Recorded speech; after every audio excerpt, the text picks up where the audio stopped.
On Friday evening, May 12, 1899, two trains were traveling southbound towards Norristown, Pennsylvania. The first train had 3 baggage cars and 5 passenger cars.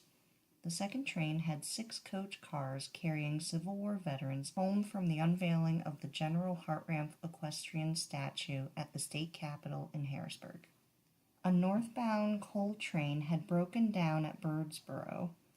During repairs, some of the cars occupied the southbound tracks, which forced all southbound trains to stop at Exeter Station. The stop signal was briefly missed by the first train's engineer, Daniel Wildermuth. He backed up the train until it was just beyond Exeter Station. The tower operator, south of Reading, was instructed to signal the second train being operated by Harry Orrell to reduce speed. The tower operator said he sent out the signal, but the engineer, brakeman, fireman, and conductor on the second train never saw a signal from the tower. The signalmen at the other towers had no communication equipment and thus did not know the first train was at Exeter Station. Thus they signaled the second train to proceed forward. Orrell saw Exeter's red signal just before he saw the first train.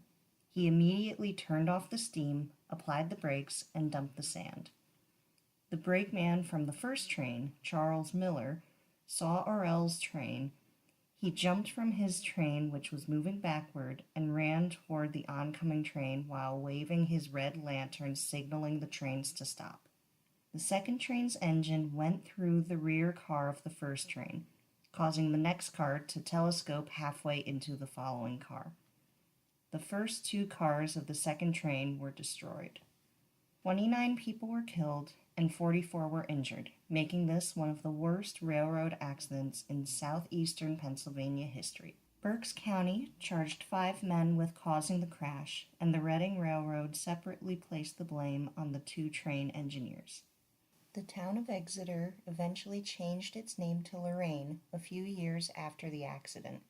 Montgomery Cemetery is the final resting place for many of the Exeter train wreck's victims.